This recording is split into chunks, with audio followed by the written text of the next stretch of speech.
Yigit est très introverti. Il était déjà comme ça quand on s'est connus. Il y a certaines choses dont on ne peut pas parler avec lui. Des choses comme Ferhat et sa famille, c'est ça? Oui, c'est sûr. Je vois. Son passé, son enfance, il en souffre toujours autant. Il ressent à la fois de la souffrance et de l'envie. Plus sa famille lui manque, plus sa déception grandit. Du moins, c'est ce que je pense. Yigit croit que son frère l'a abandonné. Il croit qu'il ne l'aime pas.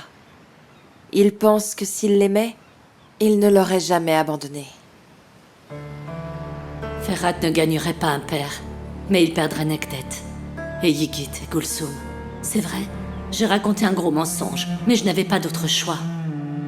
Et toi, qu'est-ce que tu vas choisir de raconter?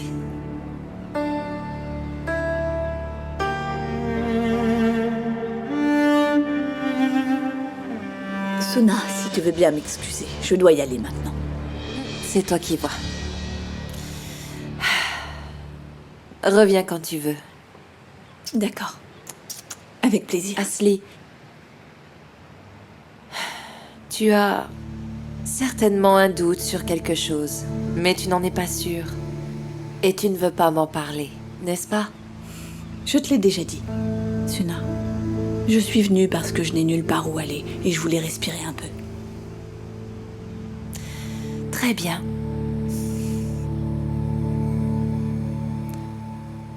Reviens vite. Mais ça va aller, Bru. Ne te remets pas à pleurer. Quand tu es triste, je me sens encore plus mal, tu sais. S'il te plaît. C'est très dur d'être seul, Sam. Il y a beaucoup de monde dans les orphelinats. Mais finalement, on est toujours seul. Sans mère, sans père. C'est si dur d'être toute seule tout le temps. J'ai dû me débrouiller toute seule pour absolument tout. Je pensais que j'allais être forte en sortant de l'orphelinat. Je me disais, tu vas t'en sortir maintenant. Mais la vie est tellement dure. Tu sais quoi? Être seule, c'est ça, le plus dur.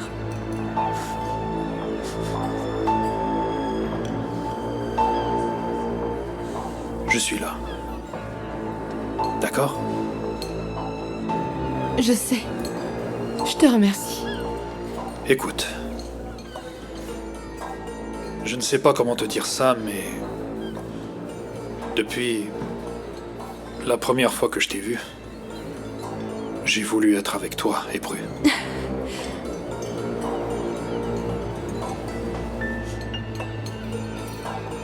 Bon sang, je suis vraiment un imbécile. Tu traverses un moment difficile et moi je te dis ça. Excuse-moi, Bru. Oublie ce que je viens de te dire. Oubliez quoi, Sam? Hein? Oubliez ce que je rêve d'entendre depuis le jour où je t'ai rencontré.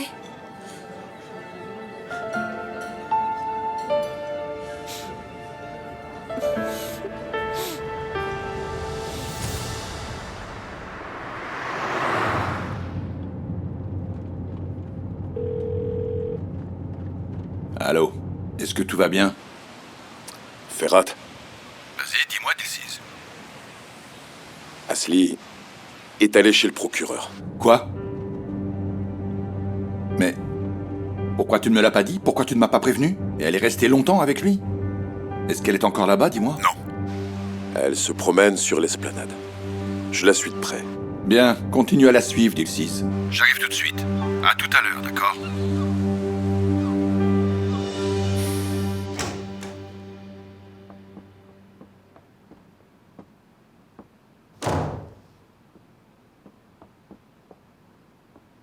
Tu n'aurais pas dû faire ça, Namik.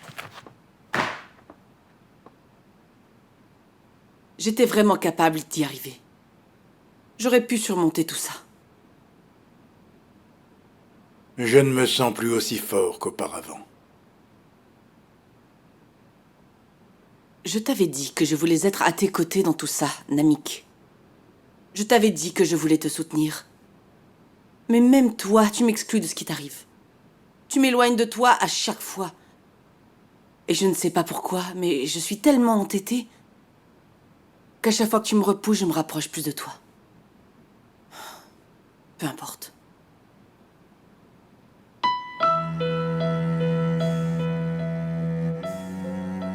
Ce n'est pas vrai. Tu es près de moi. Tu es avec moi. Je te l'ai promis il y a longtemps.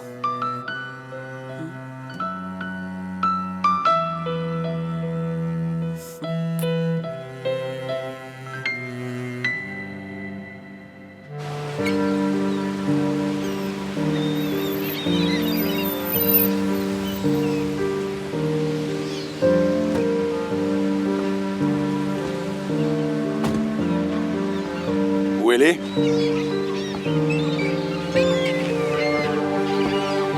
Docteur? Qu'est-ce que tu fais ici? Je voulais prendre un peu l'air. Je dois te demander la permission pour ça aussi? Tu dois me demander la permission. Tu dois me demander la permission. Tu m'as compris? Tu dois même me demander si tu as le droit d'opérer. Tu es complètement fou. C'est ça, je suis fou. Qu'est-ce que tu faisais chez mon frère? Je te rappelle que ce n'est pas seulement la maison de ton frère. C'est aussi celle de Suna. Et donc Suna et toi, vous êtes devenus amis en 2 jours. Vous êtes amis maintenant, c'est bien ça? Tu écoutes ses problèmes? Oui, je l'écoute. Et alors, ça te pose un problème? Oui, je finis toujours par obtenir une réponse. Tu m'as dit que tu allais à l'hôpital, mais tu es venu ici. C'est bon, tu peux lâcher mon bras. Arrête de me traîner comme ça. Monte dans la voiture.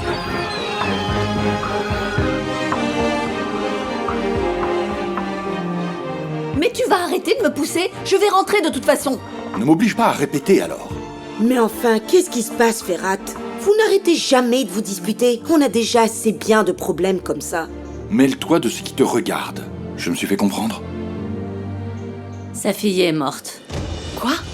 Oui.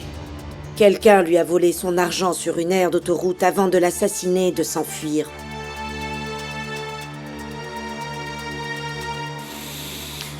Tu es choqué par la nouvelle, ça se voit. Bien. Attends une seconde. Même si tu ne l'aimais pas, c'est quand même une jeune femme qui est morte. Comment tu peux être aussi insensible? Qu'est-ce qui te prend, enfin? Ah, c'est pas vrai. Je n'aurais jamais dû te laisser sortir de cette écurie, docteur. Jamais.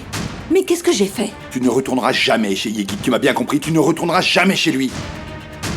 Si tu veux voir le procureur, tu n'as qu'à porter plainte contre moi. Si j'avais voulu déposer plainte, je l'aurais déjà fait, Ferrat. Réfléchis une seconde. Je suis juste allée voir Osgur, c'est tout. Je suis juste allée voir Suna. Tu ne feras plus un pas en dehors de cette chambre. Ferrat!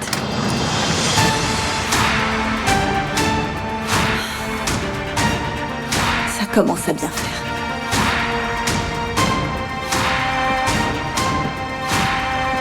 Qu'est-ce qui se passe enfin? Asli ne doit pas sortir de la maison, c'est bien compris. C'est moi qui lui amènerai à manger. Qu'est-ce qu'il y a?